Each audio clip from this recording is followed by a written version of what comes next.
Our reading today is Philippians 1, 12 through 18, and it's on page 953 in your pew Bibles. Now, Philippi is a city in Greece, and it was the first Christian outpost, if you will, in Europe. And this is Paul's second visit.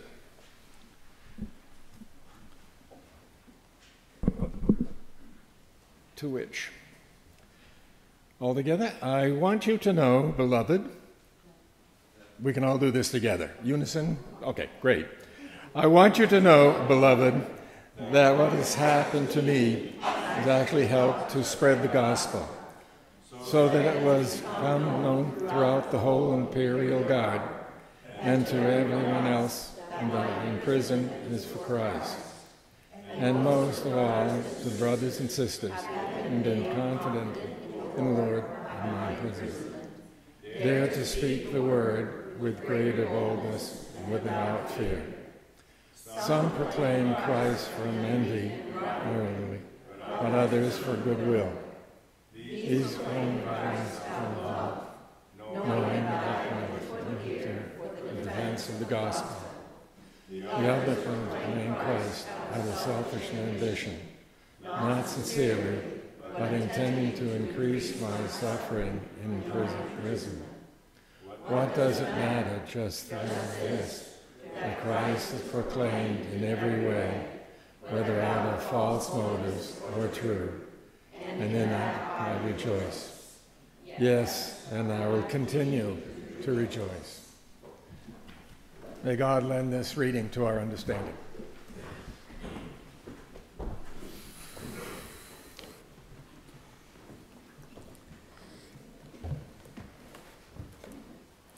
The old-timers know there's some truth to the old saying, the grass is greener on the other side of the fence.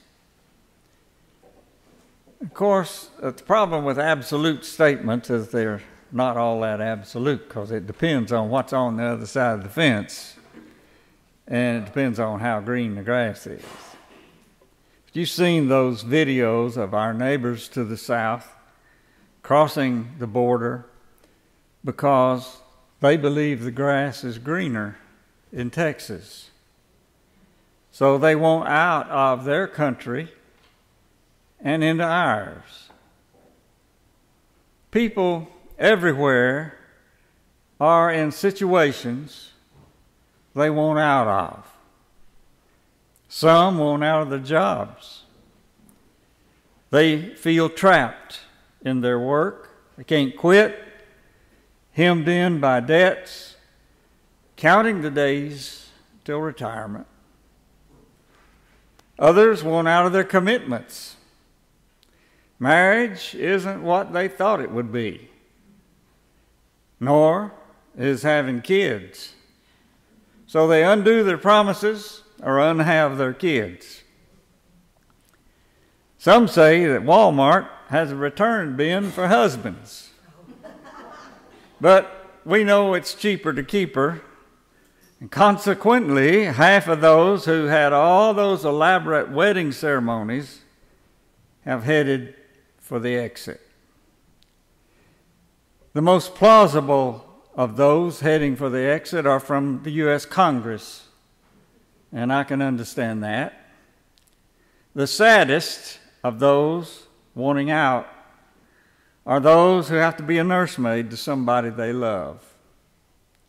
Think of the toll this takes on a person. Caretaker, day after day, forfeiting their freedom, chained to a diminishing life can be worse than dying. I can understand why some people said, enough. Sometimes they even want out of the church, as you well know. And that's why there's so many different brands. Church rolls are heavy with formerly active members who got their feelings hurt. So church is something they used to do They don't do anymore. When involvement in anything that matters makes you feel worse instead of better, participation drops. Few people will support, pray for, or pitch in with something they want out of. The institutional needs of our churches is all aimed at getting them in, bringing them in, bringing in the sheaves, the old song goes. So the church doesn't have any rituals for when the saints go marching out. Even the Bible is full of violent exits. In the 3rd chapter of the book of Acts, there's a story about a couple named Ananias and Sapphira. They came to church and keeled over dead for pretending to be something they were not. The Gospel of John is more palatable, except for Judas, who hung himself. That's a pretty violent exit, I'd say.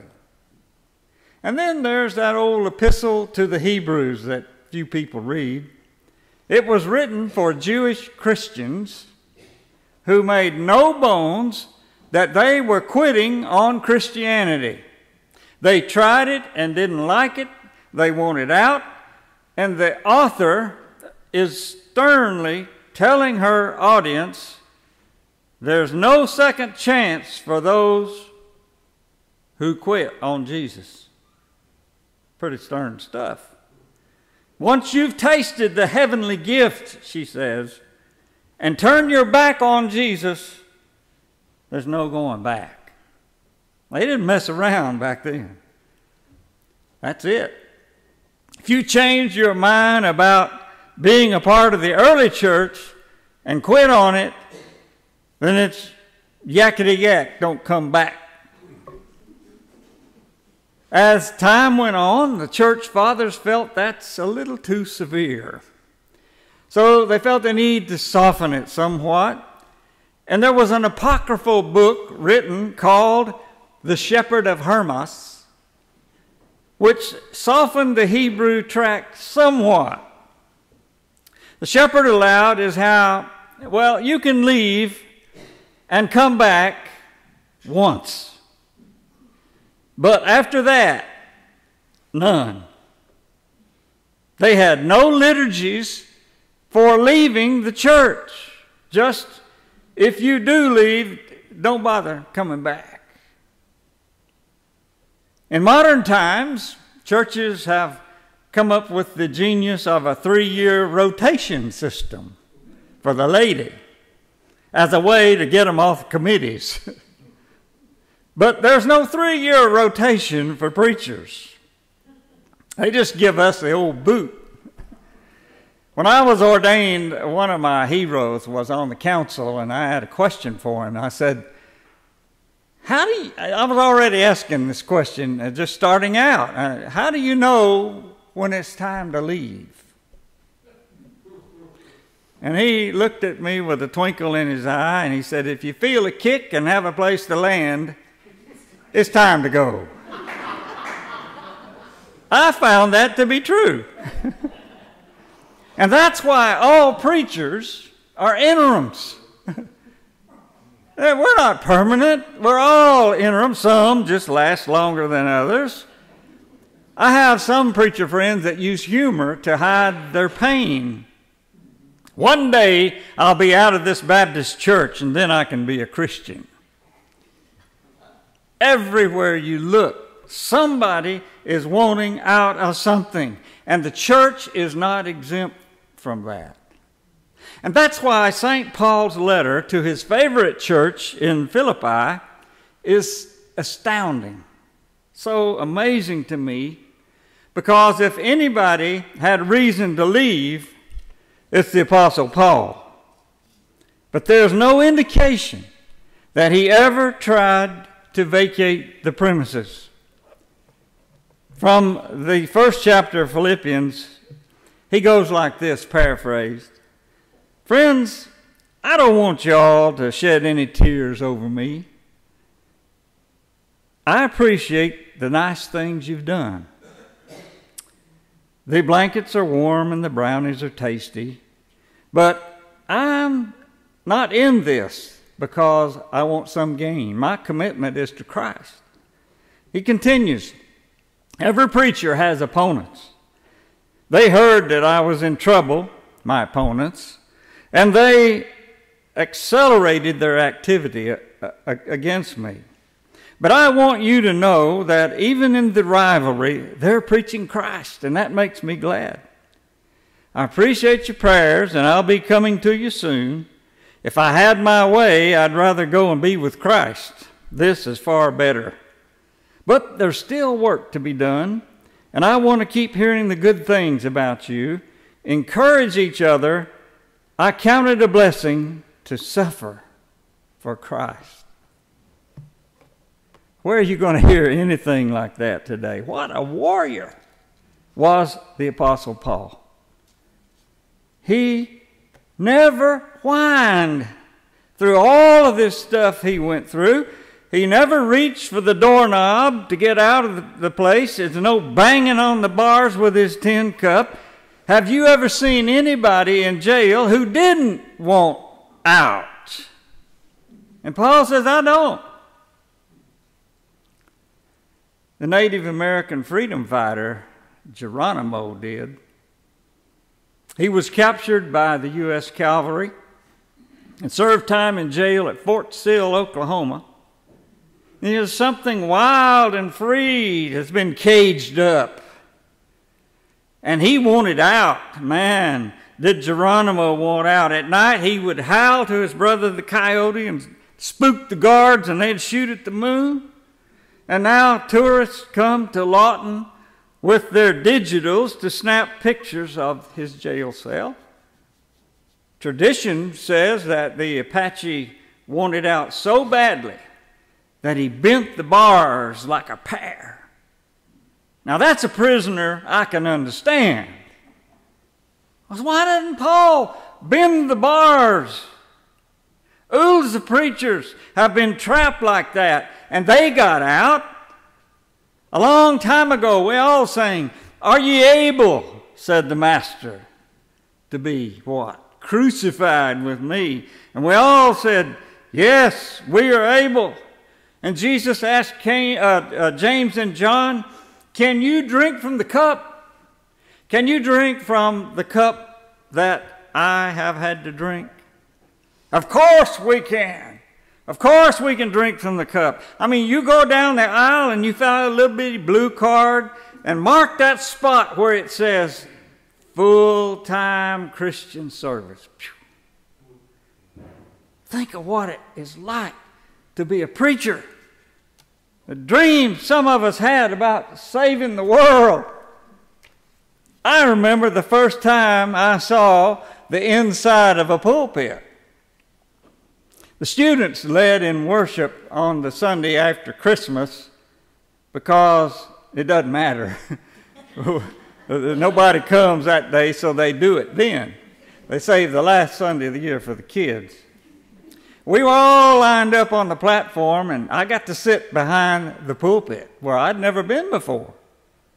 Sitting there, dreading my time to pray. Oh, God, get me through this. And my eyes wandered into the shelves in front of me.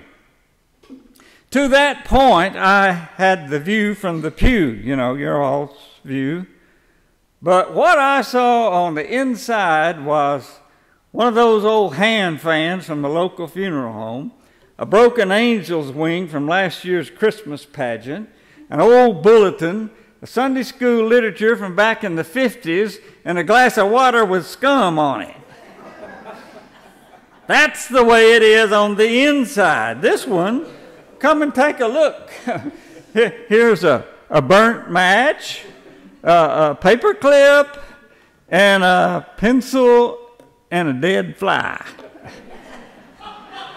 I swear to God. Come and look for yourself. This is typical of inside a pulpit. On the outside, beautiful. On the inside, full of junk. I should have known when I looked in that pulpit, the preacher's like a quarterback. We get too much credit when things go good and too much blame when they don't. It goes with the territory when you drink the cup. In Indiana, oh, this is a good one. I tangle with one of those lifelong deacons. You know, the lifelong deacons, they don't go with the 3-year rotation. They're in for life.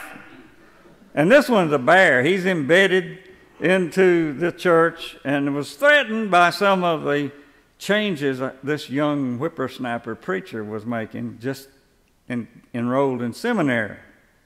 Anything I'd learned in class, I'd try it out on those farmers on Sunday morning. They weren't used to it, but most of them cut me some slack and took it in stride. But this guy, he had an axe to grind. You know, he let it be known to all that he was designating his offering to missions. And the budget committee goes, uh-oh. He was doing that because he didn't want any of his money to go to me. Well, it hurt our budget, and it backfired on him. Boy, did it. That fall, after about 6 months of this, at the regional conference, I'm sitting there bored, and somebody said, "Is Pastor Dan Ivins here?" Well, I heard my name. Yeah, I stood up. What? He said, "We wanted to present you with an award for breaking the record in mission giving this year." I said, "What? What is this?" And my only satisfaction was Brother Bentley was present with steam coming out his ears. He never came back to the church, and it was a better place. Stepping on church landmines, it can blow up in your face. It can be over anything. In Arizona, I stepped on one standing up for our female associate in ministry. In Alabama, I was threatened to have a cross burned in my yard for preaching on Martin Luther King. It's always something. In Portland, I wasn't the previous pastor. Duh. They never could figure that out. I was 62 years old, and I didn't want to go out with a bad feeling about the church. I didn't want to end up on a sour note. So I got out, hoping to land in a spot where the air was freer. And somehow, under God, we ended up in historic Providence, Rhode Island. And I drank from the cup there for a decade in the cradle of freedom in this country and left on a good note. But I don't guzzle the cup anymore like I did when I started out. Boy, it was beer drinking guzzling in those days. Now it's wine sipping. After getting choked a few times, you learn to sip. 50 years of sipping the cup and retiring, here I am sipping it again. In all those years, in 4 corners of the country, did I ever look for the exit? I wouldn't be honest if I said no, but as far as I can tell, St. Paul never did. Once. Barbara Brown Taylor wrote a confessional book about why I'm leaving the church, the title of the book. So I bought it. After I read it, I identified with a lot of her reasons, except when I learned in the flyer that she was a local church pastor for only 5 years. 5 years? That's nothing. Now try half a century, and then your leave taking will have a little more impact, I thought. Like anything profound, you've got to be at this a while to realize that the promise of ministry gets lost in the doing of it. And when what you're doing in the name of God blows up in your face, like it did Jesus, it's only natural to want out of it. When the Magi came to Bethlehem, they wanted to know, where is he who is born King of the Jews? We've come to worship him. Isn't that neat? But before the dust settled, Rachel's weeping over her children that Herod slaughtered because they were 2 years and under boy babies, and one of them might be Jesus. That's not what they wanted. We've come to worship him. They just wanted to worship. So Matthew tells us an interesting phrase. They went home a different way. Can you get with that? Herod says, when you find him, come back to me. They went home a different way when they found him. I swear I can't understand Paul. Why doesn't he just split? Stuck in jail. His church at Corinth gave him fits. Paul, why? He's not a real apostle. Old number 13. He drives a luxury chariot. Doesn't take any pay. Where does he get his money? Hell, he just can't preach. He writes good letters well enough, but he's got this weird thorn in the flesh. I don't bring my friends to church when Paul's there.